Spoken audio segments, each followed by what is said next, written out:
నువ్వలా అనకు తాత్విక. ఇదంతా నేను నీకోసమే చేశాను. నువ్వు నీ ఫ్యూచర్ బాగుండాలని చేశాను. నీ వైపున ఇందరిని పెట్టుకుని ఎవరూ లేని అనాథలా ఎందుకని కష్టాలు పడ్డావు? అసలేంటి నా లైఫ్ ఇలా ఉంది అని ఒక్కసారైనా అనుకోవా నువ్వు? అలా వద్దు తాత్విక. నువ్వు కూడా అందరిలా ఉండాలి. నువ్వేం చేశావని నీకున్నవన్నీ పోగొట్టుకోవాలి చెప్పు. పరిస్థితుల్ని బట్టి ఎవరెలా మారినా దాని ప్రభావం మన మీదకు రాకుండా చూసుకోవాలి కదా. అసలు నువ్వెందుకింత బాధపడుతున్నావు? నాతో చెప్పు తాత్విక, నేనున్నాను కదా అన్నాడు చాలా అనునయంగా. ఇప్పటి వరకు చెప్పింది చాలదా? ఇంకా ఏం చెప్పాలి? అసలు మా అన్నయ్య నాతో గొడవ పెట్టుకుని నన్ను ఇంట్లోంచి వెళ్ళమనకపోతే నేను ఇక్కడికి వచ్చేదాన్నే కాదు. మా వదిన రోజు అంటూనే ఉంది, నువ్వెక్కడ ఉంటే అక్కడ బూడిదే అని. ఇప్పుడు వీళ్ళకి ఏ ప్రమాదం జరుగుతుందో ఏమో. ఏం జరిగినా అది నా వల్లనే అంటారు. మా అమ్మా నాన్నలు నా వల్లనే పోయారు. ఆ బాధకు తోడు ఇప్పుడు ఈ బాధను కూడా మోయాలా నేను? అందుకే కదా ఇన్ని రోజులు ఇక్కడికి రాకుండా నేను మా ఊర్లోనే ఉన్నాను. నాకన్నా నాకు మా వాళ్ళు బాగుండటమే కావాలి. అందుకే ఏది ఎవరికీ చెప్పకుండా ఉన్నాను. అసలు ఇదంతా మీ వల్లనే అంది. అప్పుడు అంటూ మయాంక్ తలపట్టుకున్నాడు. మీరెందుకు తలపట్టుకున్నారు అంది. మీ వదిన నీతో మైండ్ గేమ్ ఆడుతుందని ఎంత చెప్పినా నువ్వు వినకపోతే ఏం చేయాలి? తలపట్టుకోక. అసలు నువ్వు ఏ టైంలో పుట్టావో కూడా నీకు తెలియదు. అలాంటప్పుడు నీ జాతకం బాగోలేదని ఎలా చెప్తారు ఎవరైనా? అదంతా నిన్ను నిర్వీర్యం చేసి నీ ఆస్తిని కాజేయాలని నీ మీద నీకే అనుమానం వచ్చేలా క్రియేట్ చేశారని తెలుస్తూనే ఉంది. అయినా నువ్వు నమ్మవు. అసలు నువ్వు ఎందుకింత మూర్ఖంగా ఉంటున్నావు అన్నాడు. తాత్విక అతడి మాటలు వినకుండా ఎటో చూస్తోంది. సరే తాత్విక, నీ జాతకం మంచిదే అని నువ్వు నమ్మాలంటే నేనేం చేయాలో చెప్పు, చేస్తాను. అలా వద్దంటే నీకు తెలిసిన ఫేమస్ టెంపుల్స్ నేమ్స్ చెప్పు, అక్కడ నీ పేరుతో పూజలు చేయిస్తాను. ఇప్పుడు ఆన్లైన్లో కూడా చేస్తున్నారు పూజలు అన్నాడు. నాకిప్పుడు మాట్లాడే ఓపిక లేదు సార్. మీరు నా గురించి ఏమనుకుంటున్నారో, నేను మీకు ఎలా అర్థమవుతున్నానో తెలియట్లేదు. చాలా ఇరిటేటింగ్గా ఉంది. నాకు ఇరిటేషనో డిప్రెషనో ఫ్రస్ట్రేషనో తెలియట్లేదు. మూడంతా గజిబిజిగా ఉంది. అయితే నేను మాట్లాడతాను విను. నేను నిన్ను పెళ్లి చేసుకుంటాను. అప్పుడు నమ్ముతావా నీ జాతకం మంచిదని అన్నాడు. ఏమిటి జోకా? అలాంటి పెళ్లి నేను చచ్చినా చేసుకోను. పెళ్లి అనగానే ఉరికొస్తాననుకుంటున్నారా? ఉబ్బిపోతాననుకుంటున్నారా? అసలు ఏమనుకుంటున్నారు నన్ను అంటూ ఎగిరింది తాత్విక. నేనేమీ అనుకోలేదు తాత్విక. నీకు దండం పెట్టి నేను ఇక కాలేజీకి వెళతాను. అర్జెంట్ క్లాస్ ఉంది నాకు. మళ్ళీ కలుస్తా. ఏది ఓసారి మీ చెల్లిని విలు, చెప్పెడతాను అన్నాడు.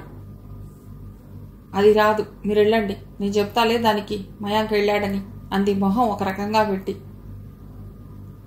చెల్లిని గుర్తు చేయగానే సరనటం కూడా మర్చిపోయిందిగా అని మనసులో అనుకుంటూ నవ్వుకుని, మీ చెల్లి పేరు చెప్పనే లేదు, కనీసం ఫోన్ నంబర్ కూడా ఇవ్వలేదు.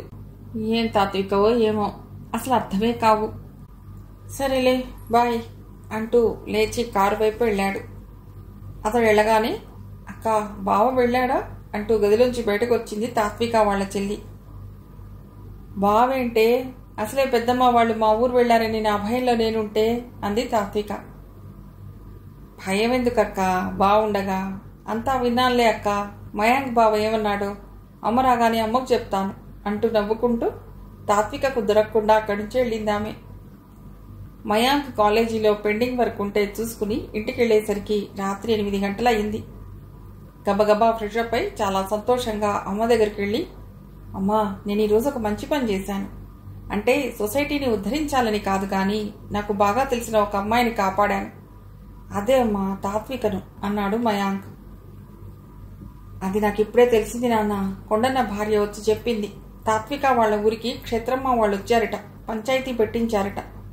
ఆ పంచాయతీలో తాత్విక తల్లిదండ్రుల యావదాస్తిని, అంటే ఇల్లు పొలాలు స్థలాలే కాక వాళ్ళింట్లో దొంగలు పడిపోయాయని అబద్ధం చెప్పిన నగలు, బ్యాంకు బాండ్స్ తాత్వికకు అప్పజెప్పేలా తీర్పు చెప్పారట.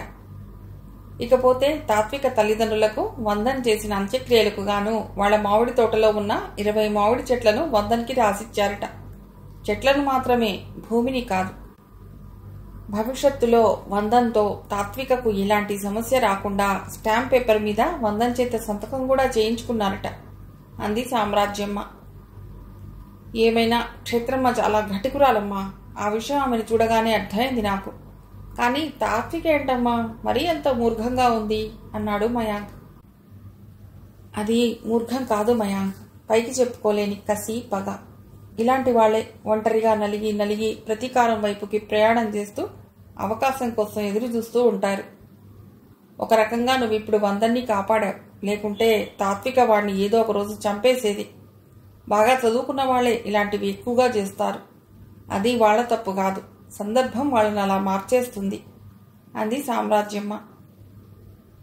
నువ్వు చెప్పింది నిజమే అమ్మా. తాత్విక ఎందుకంత మౌనంగా ఉందో నాకిప్పుడు బాగా అర్థమైంది. అందుకేనేమో నీ జాతకం మంచిదని నేను ఎంత చెప్పినా వినేది కాదు. నేను నిన్ను పెళ్లి చేసుకుంటాను, అప్పుడైనా నమ్ముతావా నీ జాతకం మంచిదని అని కూడా అన్నాను. అయినా చెలించలేదమ్మా అన్నాడు. ఆమె ఆశ్చర్యపోయింది. అవునా, అలా కూడా అన్నావా అంది. అన్నానమ్మా, అన్నాను అన్నాడు. అంటావురా నువ్వు, ఏవైనా అంటావు, నీకు నచ్చితే. అయినా అంత డైరెక్ట్గా ఇలా అన్నావురా? ఆ అమ్మాయి ఏమీ అనుకోదా? అనుకోదని తెలిసాకనే అలా అన్నావా, లేక అదంతా తర్వాత చూసుకోవచ్చులే అని అన్నావా అంది. అమ్మా, నువ్వు నాకు లేనిపోని డౌట్స్ పెట్టకు, అలాంటిదేం లేదులేమ్మా అన్నాడు.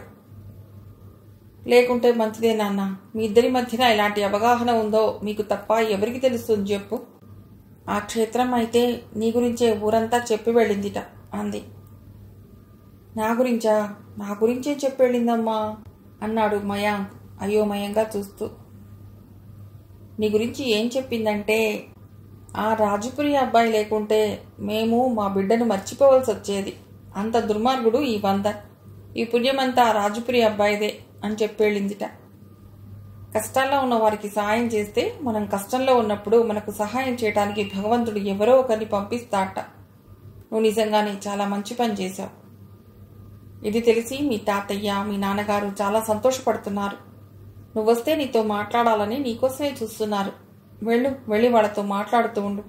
నేను ఈ లోపల మీకు భోజనాలు వడ్డిస్తాను అని ఆమె అనగానే మయాంక్ వెళ్ళాడు. మయాంక్ వాళ్ళ తాతయ్య, నాన్నగారితో మాట్లాడి భోజనం చేసి ఆ రాత్రికి చాలా ప్రశాంతంగా నిద్రపోయాడు. దర్శన్ ముంబై నుండి వచ్చాడు. ఎలా జరిగింది మీ ట్రావెల్ అంది అమోఘ.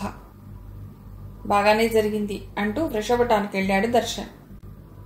అతను బయటకు వచ్చేసరికి అమోఘ ఆలోచిస్తూ ఉంది. అతడు వచ్చిన విషయం కూడా గమనించలేదు. ఏంటి అమోఘ, అంత దీర్ఘంగా ఆలోచిస్తున్నావు అన్నాడు. ఏం లేదు, మీరేమైనా తింటారా, తాగుతారా అంది. లేదు, నేను ఫ్లైట్లో తిన్నాను, నాకు అసలు ఆకలి లేదు. ఇప్పుడు చెప్పు, నువ్వు నాతో ఏదో మాట్లాడాలన్నావు కదా మొన్న ఫోన్లో, ఇప్పుడు కూడా దేని గురించి అంత దీర్ఘంగా ఆలోచిస్తున్నావు అన్నాడు. తాత్విక గురించి అంటూ దర్శన్ కళ్ళలోకి సూటిగా చూసింది. దర్శన్ ఒక్క క్షణం భయపడ్డట్టు కనిపించినా, తాత్విక అంటే ఎవరు అన్నాడు. అది మీరే చెప్పాలి నాకు అంది. తాత్విక అంటే నా ఫ్రెండ్, ఒక అమ్మాయి ఉంది, కానీ నీకు తను తెలియదు కదా అన్నాడు దర్శన్. అయితే నేను మీ ఫ్రెండ్ గురించే మాట్లాడుతున్నాను. ఫ్రెండ్ అంటే ఎప్పుడు, ఏ టైంలో ఫ్రెండ్? కాలేజీ చదివే రోజుల్లోనా లేక అంది. తను నా కాలేజీ ఫ్రెండ్. ఇప్పుడు ఎక్కడుంది, ఏం చేస్తుందా అమ్మాయి? ఇవన్నీ ఇప్పుడు ఎందుకు, అసలు తాత్విక నీకు ఎలా తెలుసో చెప్పు. అది నేను చెబితే కానీ మీరు చెప్పరా? అలాని కాదు, తాత్విక విషయం మనకు అనవసరం. అయినా సరే నువ్వు అడిగావు కాబట్టి చెప్తాను. తను నా కాలేజ్ ఫ్రెండ్. ఒక విధంగా చెప్పాలంటే మేమిద్దరం బెస్ట్ ఫ్రెండ్స్లా ఉండేవాళ్ళం. తను కొంచెం అమాయకురాలు, సెన్సిటివ్. దాంతో నేను కొంచెం తనకి ఎప్పుడూ హెల్ప్ఫుల్గా ఉండేవాడిని. స్టడీస్లో కావచ్చు, ఇంకేమైనా కావచ్చు. కాలేజ్ తర్వాత తను నాకు కలవలేదు. మన పెళ్లి తర్వాత మాత్రం కనిపించింది. అప్పుడే చెప్పింది తన పేరెంట్స్ని లాస్ అయ్యానని. ఏవో పూజలవి చేయించుకోవాలని నన్ను డబ్బులు అడిగింది. సరే అని నేను అప్పుడప్పుడు ఇచ్చేవాణ్ణి అని అన్నాడు. దర్శన్ అంత ఓపెన్గా చెప్తుంటే అమోఘ ఆశ్చర్యపోయింది, ఆనందంగా కూడా అనిపించింది. ఇప్పుడు చెప్పు, నీకు తాత్విక్ ఎలా తెలుసు అన్నాడు. చెప్తాను, కానీ ఒకరోజు మీరు తాత్విక రెస్టారెంట్లో ఉన్నప్పుడు నేను ఫోన్ చేశాను. తాత్విక అప్పుడు మీ పక్కనే ఉంది. అప్పుడు మీరెందుకు ఆఫీస్లో ఉన్నానని అబద్ధం చెప్పారు? ఆ రోజు మీరు తనని హగ్ చేసుకున్నారు కూడా అంది. నేను తాత్వికతో కలిసి రెస్టారెంట్కి వెళ్ళింది ఒకటేసారి. అది మన పెళ్ళయ్యాక మొదటిసారి కలిసినప్పుడు. హక్ చేసుకున్నాను అని అన్నావు కదా, అప్పుడు తను తన పేరెంట్స్ గురించి నాకు చెప్పింది.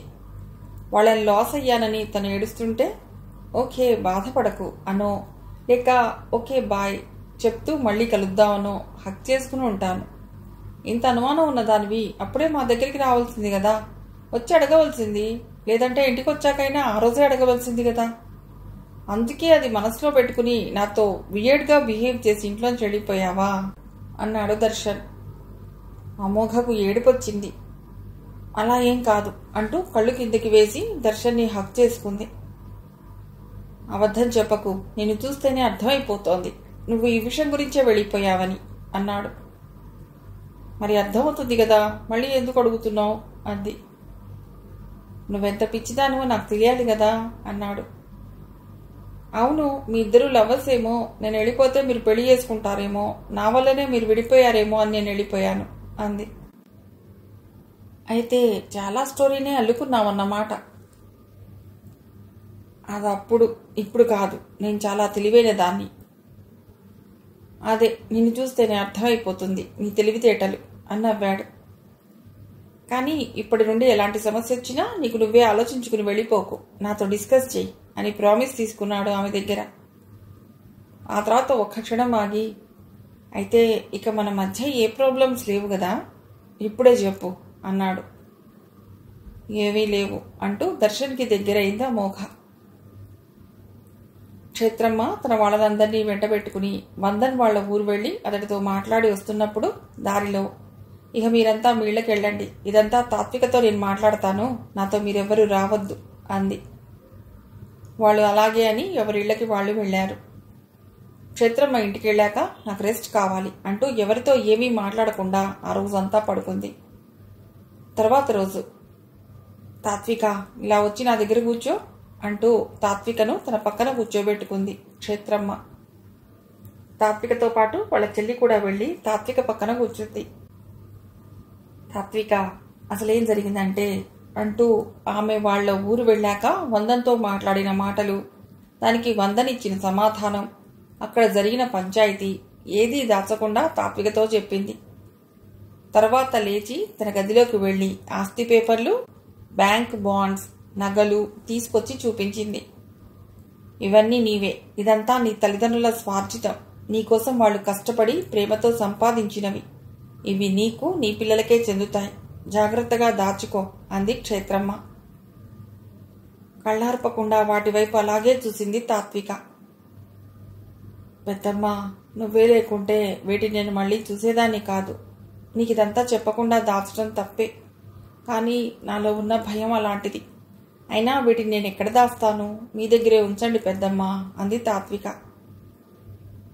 నేను వందన్తో ఇంకో విషయం కూడా మాట్లాడొచ్చాను తాత్విక అంది క్షేత్రమ్మ. ఏంటి పెద్దమ్మ ఆ విషయం అంది తాత్విక. మా తాత్విక పెళ్లిలో, అంటే మేం మా తాత్వికకు పెళ్లి చేస్తున్నప్పుడు నువ్వు నీ భార్య పీటల మీద కూర్చుని కన్యాదానం చెయ్యాలి అని అడిగాను. చేస్తాను పెద్దమ్మ అని అందరిలో నాకు మాట ఇచ్చాడు. వందన్ ఎలాంటి వాడైనా మాట ఇస్తే తప్పడు అంది. క్షేత్రమ్మ చిన్న కూతురు వెంటనే, అమ్మా పెళ్ళంటే గుర్తుకొచ్చింది, మొన్న మీరు వందన్ బావతో మాట్లాడాలని వెళ్ళినప్పుడు అక్కతో మయాంక్ గారు ఏమన్నారో తెలుసా, నేను నిన్ను పెళ్లి చేసుకుంటాను అని అన్నారు. నేను విన్నానమ్మా. అవును కదక్క అన్నారు కదా అంది. తాత్విక ఎటూ చెప్పలేక చూస్తుంటే, అవునా అలా అన్నాడా, మరి నీకు ఇష్టమైన తాత్విక మయాంక్ అంటే? ఎందుకంటే వాళ్ళది వదులుకోవాల్సిన సంబంధం కాదు, అతనే అడిగాడంటే అది మామూలు విషయం కాదు. అలా అని నీకు ఇష్టం లేనిదే నేను అతడికి ఇవ్వను. చెప్పు, మయాంక్ అంటే నీకు ఇష్టమేనా అంది క్షేత్రమ్మ చాలా సౌమ్యంగా. అయ్యో అమ్మా, మయాంక్ గారంటే అక్కకి చచ్చేంత ఇష్టం, కానీ పైకి చూడు ఎలా చూస్తుందో అంది. క్షేత్రమ్మ నవ్వి, ఆ చూపులు ఎలా చూసినా వాటి భాష నాకు తెలుసులేవే, కానీ అక్క చెబితే విందామని చూస్తున్నా.